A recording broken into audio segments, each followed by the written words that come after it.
ಕುಮಾರಸ್ವಾಮಿ ಅವರು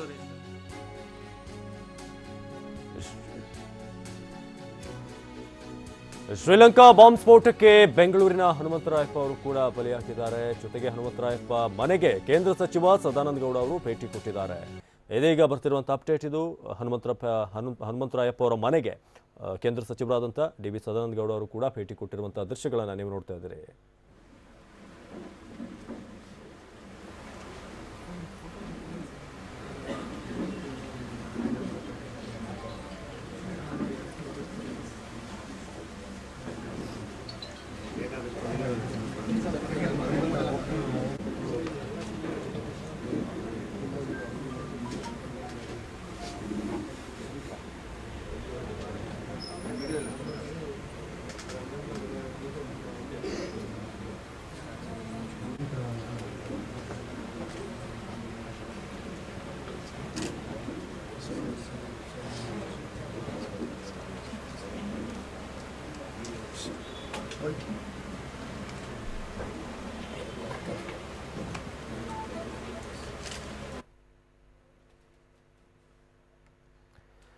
ಇದು ಬೆಂಗಳೂರಿನ ಹನುಮಂತರಾಯಪ್ಪ ಅವರ ಮನೆಗೆ ಸಚಿವ ಡಿ.ವಿ.ಎಸ್ ಅವರು ಭೇಟಿ ಕೊಟ್ಟಿರುವಂಥ ದೃಶ್ಯಗಳನ್ನು, ಜೊತೆಗೆ ಅವರ ಕುಟುಂಬಸ್ಥರ ಜೊತೆ ಮಾತನಾಡ್ತಿದ್ದಾರೆ. ಏನೇನಾಯಿತು, ಯಾವಾಗ ಹೋಗಿದ್ರು, ಇದರ ಬಗ್ಗೆ ಕೂಡ ಅವ್ರನ್ನ ಸಾಂತ್ವನ ಹೇಳುವಂಥ ಪ್ರಯತ್ನ, ಜೊತೆಗೆ ಏನಾಯ್ತು ಆ್ಯಕ್ಚುಲಿ ಇದರ ಬಗ್ಗೆ ಕೂಡ ಮಾಹಿತಿಯನ್ನು ಅಲ್ಲಿ ಪಡೀತಿದ್ದಾರೆ. ಸದ್ಯಕ್ಕೆ ನೋಡ್ತಾ ಇದ್ರಿ ಡಿ.ವಿ. ಸದಾನಂದ ಗೌಡ ಅವರು, ಹನುಮಂತರಾಯಪ್ಪ ಅವರ ಫೋಟೋ ಕೂಡ ನೀವು ನೋಡ್ತಾ ಇದ್ರಿ. ಅವರು ಕೂಡ ಶಾಂಗ್ರಿಲಾ ಹೋಟೆಲ್ನಲ್ಲಿ ವಾಸ್ತವ್ಯ ಹೂಡಿದ್ರು.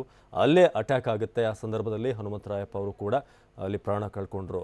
ಇದೀಗ ಅವರ ಮನೆಗೆ ಡಿ.ವಿ.ಎಸ್ ಅವರು ಭೇಟಿ ಕೊಟ್ಟಿರೋದು, ಜೊತೆಗೆ ಅವರ ಕುಟುಂಬಸ್ಥರ ಜೊತೆ ಮಾತನಾಡ್ತಿದ್ದಾರೆ, ಜೊತೆಗೆ ಸಾಂತ್ವನವನ್ನು ಕೂಡ ಹೇಳ್ತಿದ್ದಾರೆ. ಯಾವಾಗ ಹೋಗಿದ್ರು ಅದರ ಜೊತೆ ರೀತಿಯಾಗಿ ಒಂದಷ್ಟು ಮಾಹಿತಿಯನ್ನು ಅವರು ಕೂಡ ಕೇಳ್ತಿದ್ದಾರೆ. ಈಗ ಸದಾನಂದ ಗೌಡರು ಹನುಮಂತರಾಯಪ್ಪ ಅವರ ಮನೇಲಿ ಮಾತನಾಡ್ತಾರೆ, ಬನ್ನಿ ನೋಡೋಣ.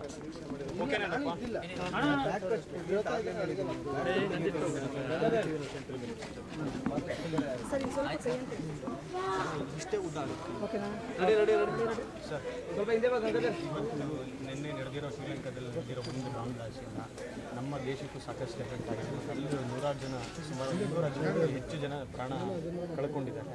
ಮೊದಲನೇದಾಗಿ ಆ ಇನ್ಸಿಡೆಂಟ್ಗೆ ಮತ್ತು ಇಲ್ಲಿ ಏನು ಪರಿಸ್ಥಿತಿ ಸರ್? ಇದೊಂದು ಅತ್ಯಂತ ದುಃಖದಾಯಕವಾದಂಥ ಘಟನೆ. ಜಗತ್ತೇ ಬೆಚ್ಚಿ ಬೀಳುವಂಥ ಒಂದು ಭಯೋತ್ಪಾದಕರ ಕಾರ್ಯಾಚರಣೆ ಇದು. ಜಗತ್ತೇ ಇದನ್ನು ಒಕ್ಕೊರಲಿಂದ ಅದನ್ನು ಖಂಡನೆ ಮಾಡುವಂಥದ್ದನ್ನು ಮಾಡಿದೆ.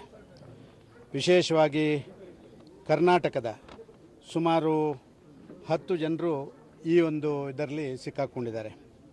ಅದರಲ್ಲಿ ಈಗಾಗಲೇ ನಾನು ಬಂದ ಮನೆಯ ಹನುಮಂತರಾಯಪ್ಪನವರು, ರಂಗಪ್ಪನವರು, ಲಕ್ಷ್ಮೀನಾರಾಯಣ, ಪುಟ್ಟರಾಜು, ರಮೇಶ, ಶಿವಕುಮಾರ್, ಮಾರೇಗೌಡ, ಪುರುಷೋತ್ತಮ ರೆಡ್ಡಿ ಮತ್ತು ನಾಗರಾಜ್, ಇಷ್ಟು ಜನ ಕರ್ನಾಟಕದವರು ಅಂತ ಹೇಳಿ ಮಿಸ್ಸಿಂಗ್ ಆದಂಥ ನಮ್ಮ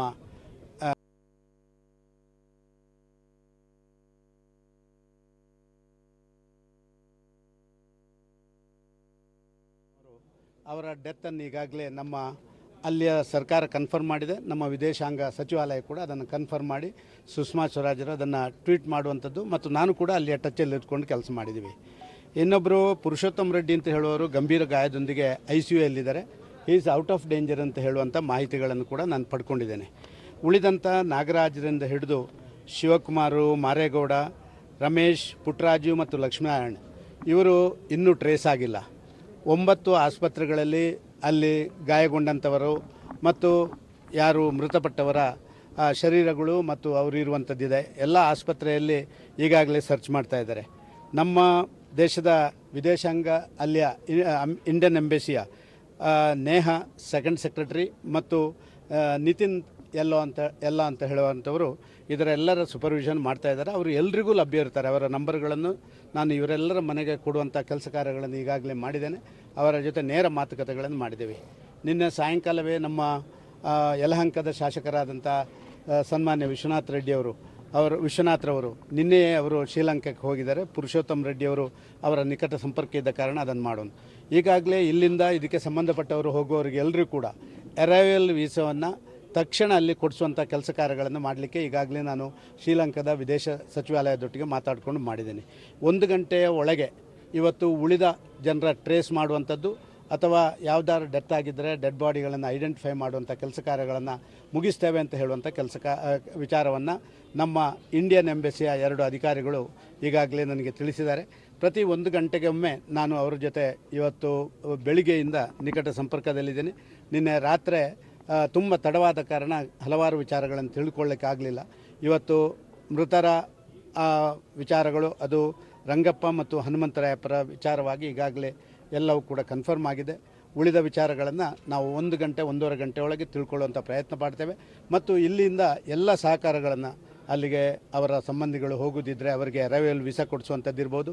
ಅಲ್ಲಿರುವಂಥ ಇಂಡಿಯನ್ ಎಂಬಸಿಯಿಂದ ಡೆಡ್ ಬಾಡಿಗಳನ್ನು ಆದಷ್ಟು ಶೀಘ್ರವಾಗಿ ಭಾರತಕ್ಕೆ ಕಳಿಸ್ಕೊಡುವಂಥ ಕೆಲಸ ಕಾರ್ಯಗಳನ್ನು ಮಾಡುವಂಥದ್ದನ್ನು ನಾವು ಎಲ್ಲ ಅತ್ಯಂತ ಗಂಭೀರದಿಂದ ಈ ಕೆಲಸ ಕಾರ್ಯಗಳನ್ನು ನಾವು ಮಾಡ್ತಾ ಇದ್ದೇವೆ.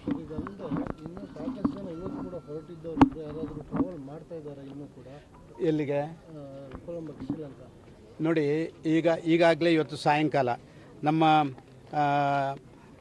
ಎಚ್ ಶಿವಕುಮಾರ್ರ ಹರ್ಷ ಹಾಸ್ಪಿಟಲ್ಗೆ ಸಂಬಂಧಪಟ್ಟವರು ಅವರು 3 ಜನ ಈಗಾಗಲೇ ಹೋಗ್ತಾ ಇದ್ದಾರೆ. ಅವರಿಗೆ ಅರೈವಲ್ ವೀಸಕ್ಕೆ ಹೇಳಿದ್ದೇನೆ. ಇಲ್ಲಿಂದ ಕೂಡ ಈಗ ನಮ್ಮ ರಾಮಸ್ವಾಮಿಯವರು ಈಗ 5 ಗಂಟೆ ಫ್ಲೈಟ್ಗೆ ಹೋಗ್ತಾರೆ. ಅವರಿಗೆ ಕೂಡ ಅಲ್ಲಿ ಅರೈವಲ್ ವೀಸವನ್ನು ಮಾಡಿ ಅಲ್ಲಿ ಬೇಕಾದಂಥ ಅವರ ಎಲ್ಲ ಅವರಿಗೆ ಸಹಾಯಗಳನ್ನು ಕೊಡುವಂಥ ಕೆಲಸ ಕಾರ್ಯಗಳನ್ನು ಈಗಾಗಲೇ ಮಾಡಿದ್ದಾರೆ. ಮೃತಪಟ್ಟವರು ಇಬ್ಬರು ಅಂತ ಈಗಾಗಲೇ ಹೇಳಲಾಗ್ತಾ ಇದೆ. ಅದು ಸಂಖ್ಯೆ ಜಾಸ್ತಿ ಆಗ್ಬೋದು ಆಗದೇನೂ ಇರ್ಬೋದು. ಬಟ್ ಅದನ್ನು ಕರ್ಕೊಂಡ್ಬರುವಂಥ ಕೆಲಸ ಇನ್ನೆಷ್ಟು ದಿನದಲ್ಲಿ ನಡೆಯುತ್ತೆ? ಇಮಿಡಿಯೇಟ್ ಆಗಿ ಇದನ್ನು ಮಾಡಬೇಕು ಅಂತ ಹೇಳುವಂಥ ನಿಶ್ಚಯಗಳನ್ನು ಮಾಡಿದ್ದೇವೆ. ಎಷ್ಟು ಬೇಗ ಆಗುತ್ತೋ ಅಷ್ಟು ಬೇಗ ನಾಳೆ ಒಳಗೆ ಎಲ್ಲವೂ ಕೂಡ ಯಾರೆಲ್ಲ ಮೃತಪಟ್ಟಿದ್ದಾರೆ ಅಂತಹ ದೇಹಗಳನ್ನು ನಾವು ತರಬೇಕು ಅಂತ ಹೇಳುವಂಥ ಪ್ರಕ್ರಿಯೆಯಲ್ಲಿ ಈಗಾಗಲೇ ಚಾಲನೆಯಲ್ಲಿ ತೊಡಗಿದ್ದೇವೆ. ಇಂಡಿಯನ್ ಎಂಬಸಿಯಲ್ಲಿ ಪೂರ್ತಿ ಪ್ರಮಾಣದ ಸಹಕಾರಗಳನ್ನು ಅವರಿಗೆ ಮಾಡುವಂಥ ಕೆಲಸ ಕಾರ್ಯಗಳನ್ನು ಮಾಡ್ತೇವೆ. ಅಲ್ಲಿ ಪ್ರವಾಸಕ್ಕೆ ಹೋದಂಥವ್ರು ಸಿಕ್ಕಾಕೊಂಡವ್ರು ಇದ್ದಾರೆ. ಮತ್ತು ಅದಲ್ಲದೆ ಇಲ್ಲಿಂದ ಪ್ರವಾಸಕ್ಕೆ ಅಂತ ಇದು ಗೊತ್ತಿಲ್ಲದೆ ಟ್ರಾವೆಲ್ ಮಾಡಿರುವಂಥವ್ರು ಕೂಡ ಸಾಕಷ್ಟು ಜನ ಇದ್ರೂ ಇರ್ಬೋದು. ಆ ಬಗ್ಗೆ ಏನಾದ್ರು ಮಾಹಿತಿ ಇದೆ? ಆ ಬಗ್ಗೆ ನನಗೆ ಮಾಹಿತಿಗಳಿಲ್ಲ. 3 ಹೋಟೆಲ್ಗಳು ಮತ್ತು 3 ಚರ್ಚ್ಗಳು ಮತ್ತು 2 ಸಣ್ಣ ಸ್ಥಳಗಳಲ್ಲಿ ಆದಂಥ 8 ಕಡೆ ಆದಂಥ ಈ ಬಾಂಬು ಸ್ಫೋಟದ ಬಗ್ಗೆ ಆ ಸ್ಥಳದಲ್ಲಿರುವಂಥ ವಿಚಾರಗಳು, ಅಲ್ಲಿರುವಂಥ ಗಾಯಾಳುಗಳು ಮತ್ತು ಮೃತಪಟ್ಟವರ ಬಗ್ಗೆ ಮಾತ್ರ ನಮಗೆ ಮಾಹಿತಿಗಳು ಲಭ್ಯ ಆಗಿದೆ. ರಮೇಶ್ ಅನ್ನೋರು ಮತ್ತು ಲಕ್ಷ್ಮೀನಾರಾಯಣ ಅನ್ನೋರು ಕೂಡ ಮೃತಪಟ್ಟಿದ್ದಾರೆ ಅನ್ನೋ ಒಂದು ಮಾಹಿತಿ ಕೇಳಿಬರ್ತಿದೆ. ಬಟ್ ಅದಕ್ಕೆ ಅಫಿಷಿಯಲಿ ಇಲ್ಲ, ಅಲ್ಲಿಯ ಸರ್ಕಾರ ಅಫಿಷಿಯಲ್ ಕನ್ಫರ್ಮ್ ಮಾಡದೆ ನಮಗೆ ಏನು ಹೇಳುವಂಗಿಲ್ಲ.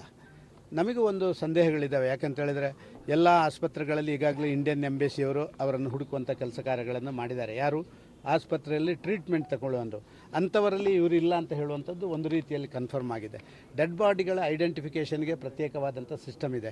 ಪಾಸ್ಪೋರ್ಟು ಮತ್ತೊಂದು ಅದರಲ್ಲಿರುವಂಥ ಫೋಟೋ ಮತ್ತೊಂದು ತಾಳೆ ಆಗುವಂಥ ಕೆಲಸ ಕಾರ್ಯಗಳನ್ನು ಮಾಡಬೇಕು. ಹಲವಾರು ದೇಹಗಳು ತುಂಬ ಛಿದ್ರವಾಗಿದೆ, ಐಡೆಂಟಿಫಿಕೇಷನ್ ಮಾಡಲಿಕ್ಕಾಗದಂಥ ಪರಿಸ್ಥಿತಿಯಲ್ಲಿದೆ ಅಂತ ಹೇಳುವಂಥದ್ದನ್ನು ಕೂಡ ಈ ನಮ್ಮ ಎಂಬಸಿಯ ಅಧಿಕಾರಿಗಳಾದಂಥ ನೇಹಾರ್ ಅವರು ನನಗೆ ತಿಳಿಸಿದರು. ಎನಿಹೌ 1 ಗಂಟೆ ಒಳಗೆ ನಾವು ಇದನ್ನು ಪ್ರಕ್ರಿಯೆಯನ್ನು ಪೂರ್ತಿಗೊಳಿಸ್ತೀವಿ. ಹಂಗಂದ್ರೆ ಒಟ್ಟಾರೆ ಇಂಡಿಯಾದವ್ರು ಎಷ್ಟು ಜನ ಅಲ್ಲಿ ಇಂಜುರಿ ಆಗಿದೆ? ಅಲ್ಲ, ಇಂಜುರಿ ಅಂತಲ್ಲ, ಒಟ್ಟು ಈ ಘಟನೆಯಲ್ಲಿ ನಮಗೆ ಲಭ್ಯ ಇರುವಂಥ ಮಾಹಿತಿಗಳ ಪ್ರಕಾರ ಒಟ್ಟು 9 ಜನ ಈಗಾಗಲೇ ಅಲ್ಲಿ ನಮಗೆ ಲಭ್ಯ ಇರುವಂಥ ಮಾಹಿತಿಯಲ್ಲಿ ಇದ್ದಾರೆ. 7 ಜನದ ಒಂದು ತಂಡ, 2 ಜನದ ಒಂದು ತಂಡ ಕರ್ನಾಟಕ. ಮಾಹಿತಿಗಳಿಲ್ಲ. ನಾನೊಬ್ಬ ಕೇಂದ್ರದ ಮಂತ್ರಿಯಾಗಿ ನನ್ನ ಕೇಂದ್ರದ ಎಕ್ಸ್ಟರ್ನಲ್ ಅಫೇರ್ಸ್ ಮಿನಿಸ್ಟ್ರಿಯಿಂದ ಏನೆಲ್ಲ ಸಹಕಾರಗಳನ್ನು ಮಾಡ್ಬೋದೋ ಅದನ್ನು ನಿನ್ನೆ ಇದು ಗೊತ್ತಾದ ತಕ್ಷಣ ಆ ಕೆಲಸ ಕಾರ್ಯಗಳನ್ನು ಮಾಡುವಂಥದ್ದನ್ನು ನಾವು ಮಾಡ್ತಾ ಇದ್ದೀವಿ.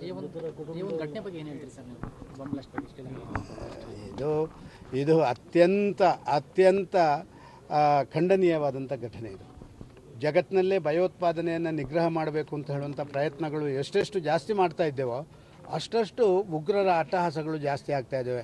ಇತ್ತೀಚೆಗೆ ನ್ಯೂಜಿಲೆಂಡ್ ಹಿಂದೆ ನಮ್ಮ ಈ ಭಾಗದಲ್ಲೇ ಇತ್ತು. Iraq, Syria, Iran, Bharat, Pakistan ಈ ರೀತಿಯಲ್ಲಿ ಈ ಏಷ್ಯಾದಲ್ಲಿ ಸ್ವಲ್ಪ ಜಾಸ್ತಿ ಇತ್ತು. ಆದರೆ ಇದು ಈಗ ನ್ಯೂಜಿಲೆಂಡು ಕೂಡ ವಿಸ್ತಾರ ಅದನ್ನು ನೀವು ಕಂಡಿದ್ದೀರಿ. ನಿನ್ನೆ ನಡೆದಂಥ ಘಟನೆ ಅದು ಕೂಡ ಚರ್ಚ್ಗಳಲ್ಲಿ 3 ಚರ್ಚ್ಗಳಲ್ಲಿ ಈಸ್ಟರ್ನ ಸಂದರ್ಭದಲ್ಲಿ ಆಗಬೇಕು ಅಂತ ಹೇಳುವಂಥದ್ದಿದ್ದರೆ ಇದರ ಹಿನ್ನೆಲೆ ಏನಾದ್ರು ಇರಬಹುದು ಅಂತ ಹೇಳುವಂಥದ್ದು ನನ್ನ ಅನಿಸಿಕೆ.